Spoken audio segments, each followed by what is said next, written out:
Indian airline का एक plane अपने सफर के पहले पड़ाव मणिपुर के इंफाल म्यूनिसिपल एयरपोर्ट पर लैंड करने के लिए आगे बढ़ता है।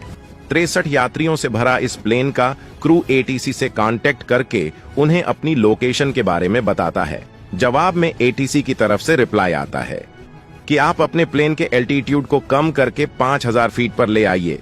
इस पर पायलट कहते हैं कि कुछ देर में प्लेन को इस एल्टीट्यूड पर लाकर वह एटीसी से दोबारा कांटेक्ट करेंगे, लेकिन इस कन्वर्सेशन के होने के बाद क्रू की तरफ से एटीसी को कोई कॉल नहीं किया जाता।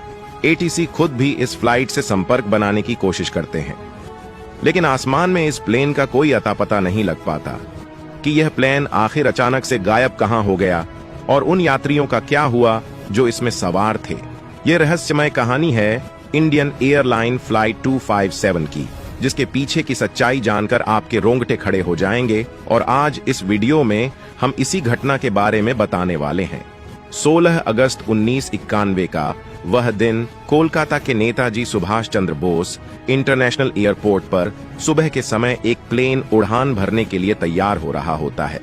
उस समय एयरपोर्ट को कोलकाता एयरपोर्ट कहा जाता था, जबकि नेताजी सुभाष चंद्र बोस का यह नाम इसे 1995 में दिया गया था। इंडियन एयरलाइन की इस फ्लाइट 257 को कोलकाता से मणिपुर के इंफाल म्यूनिसिपल एयरपोर्ट पर रुकते हुए अपनी फाइनल डेस्टिनेशन नागालैंड के दीमापुर एयरपोर्ट पहुंचना था। इस फ्लाइट में बोइंग 7372 AB प्लेन का इस्तेमाल किया जाना था, जो 1977 में इंडियन एयरलाइन को अपनी सेवाएं दे रहा था। और इस फ्लाइट में शामिल होने तक प्लेन में कोई भी गड़बड़ी या खराबी नहीं देखी गई। प्लेन में सभी 63 यात्री समय पर सवार हो जाते हैं, जिनमें मणिपुर के पूर्व डिप्टी चीफ मिनिस्टर इरीन बांग टोमपोक और पूर्व शिक्षा मंत्री केशम बीरा भी शामिल थे। इस फ्लाइट की कमान 37 साल के कैप्टन शेखर लदार के कंधों पर थी, जिनके पास 3783 घंटों का फ्लाइंग एक्सपीरियंस था, और इसमें 2369 घंटों का एक्सपीरियंस उन्होंने बोइंग 737 को उड़ाते हुए हासिल किया था। कॉकपिट में उनका साथ देने के लिए को पायलट 26 साल के एकदम यंग और नए पायलट थे। प्लेन में कैप्टन रॉय चौधरी भी मौजूद थे, जिनके पास 1647 घंटों का फ्लाइंग एक्सपीरियंस था। कैप्टन और को पायलट के अलावा इस प्लेन में 63 पैसेंजर्स के साथ 4 क्रू मेंबर्स भी सवार थे। समय पर सारी फॉर्मेलिटीज कंप्लीट होने के बाद पायलट प्लेन के इंजन को स्टार्ट करते हैं और अपने रोल ऑफ प्रोसेस को पूरा करके प्लेन टैक्सीवे से होते हुए धीरे धीरे रनवे की तरफ बढ़ता है और अपने सभी प्री फ्लाइट चेक्स कंप्लीट करके सुबह के लगभग 11:54 पर फ्लाइट 257 कोलकाता एयरपोर्ट से अपनी उड़ान भरती है। अब वैसे तो अगले 1 घंटे में इस फ्लाइट को इंफाल एयरपोर्ट पहुंच जाना चाहिए था। आगे इस प्लेन के साथ कुछ ऐसा होता है जो किसी ने सपने में भी नहीं सोचा था। प्लेन का टेक ऑफ एकदम स्मूथली होता है और कुछ ही मिनटों में यह अपने क्रूजिंग एल्टीट्यूड पर पहुंच जाता है। टेक ऑफ करने के करीब आधे घंटे बाद यह प्लेन मणिपुर के फ्लाइंग जोन में एंटर कर जाता है, जो कि एक पहाड़ी इलाका है और यहाँ मौसम बहुत तेजी से बदलता है। मतलब एक पल धूप निकलती होगी तो अगले पल में बारिश। मणिपुर में एंटर करते ही पायलट एटीसी से कांटेक्ट करके उसे अपनी लोकेशन के बारे में बताते हैं। यहाँ पर एटीसी की तरफ से फ्लाइट 257 को यह कहा जाता है कि आप अपना एल्टीट्यूड कम करके 10,000 फीट पर आ जाइए। पायलट ऐसा ही करते हैं और कुछ देर बाद जब प्लेन 10,000 फीट की ऊंचाई पर आ जाता है, वह दोबारा एटीसी से कांटेक्ट करते हैं। इस बार भी एटीसी पायलट से उनकी लोकेशन के बारे में पूछता है। इस पर पायलट जवाब देते हैं कि वह VOR यानी very high frequency omni directional range के ठीक ऊपर हैं। यहां आपको बता दें कि VOR एक तरह का रेडियो बेस्ड नेविगेशन सिस्टम होता है जो प्लेन को सही रास्ता दिखाने का काम करता है। एटीसी को जब पता चलता है कि फ्लाइट VOR ऊपर आ चुकी है, तो पायलट से कहता है कि VOR पर पहुंचने तक आपका एल्टीट्यूड 5000 फीट होना चाहिए था, लेकिन आपका 10,000 फीट है, जो बहुत ज्यादा है। इसलिए पहले आप अपना एल्टीट्यूड कम कीजिए, उसके बाद ही हम आपको लैंडिंग के लिए आगे बढ़ने का क्लियरेंस दे पाएंगे। इतना सुनकर पायलट जवाब देते हैं कि ठीक है। ईस्ट की दिशा में आगे बढ़ते ही अपना एल्टीट्यूड 5000 फीट पर लाकर वापस कांटेक्ट करेंगे। यहाँ एटीसी उन्हें बताता है कि उस दिशा में बारिश हो रही है इसलिए थोड़ा ध्यान रखिएगा। इसके बाद एटीसी इंडियन एयरलाइन की एक दूसरी फ्लाइट के गाइड में बिजी हो जाता है, जो इंफाल एयरपोर्ट से टेक ऑफ करने की तैयारी में था। इस फ्लाइट को टेक ऑफ कराने के बाद एटीसी को फ्लाइट 257 का ख्याल आता है, जिसे अब तक 5000 फीट के एल्टीट्यूड पर पहुंच जाना चाहिए था। एटीसी की तरफ से फ्लाइट 257 के साथ संपर्क बनाने की कोशिश की जाती है, लेकिन सामने से उसे कोई जवाब नहीं मिलता। काफी देर तक यह कोशिश चलती रहती है। यहाँ घंटों बीत जाते हैं, लेकिन फ्लाइट 257 का कुछ पता नहीं चलता। अब एटीसी इस चीज को लेकर श्योर हो चुका था कि फ्लाइट 257 के साथ जरूर कुछ अनहोनी हुई है, और यही सोचकर फुल इमरजेंसी डिक्लेयर कर दी जाती है।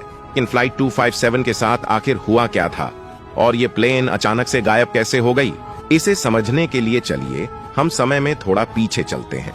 दरअसल फ्लाइट 257 जब कोलकाता से अपने सफर के लिए रवाना हुई, तो तय किए गए रूट के अनुसार इस प्लेन को कोमिला एयरपोर्ट और अगरतला इन दोनों पॉइंट होते हुए इंफाल एयरपोर्ट पहुंचना था। लेकिन पायलट ने होशियारी दिखाते हुए इस रूट को फॉलो नहीं किया, बल्कि वह एक शॉर्टकट मारते हुए इन दोनों वे पॉइंट्स को स्किप करके सीधा इंफाल की तरफ निकल पड़ा। इतना ही नहीं, अपनी होशियारी को छिपाने के लिए उन्होंने एटीसी से झूठ भी बोला कि वह अगरतला के ऊपर से गुजर रहे हैं, जबकि प्लेन उस दिशा में गया ही नहीं था।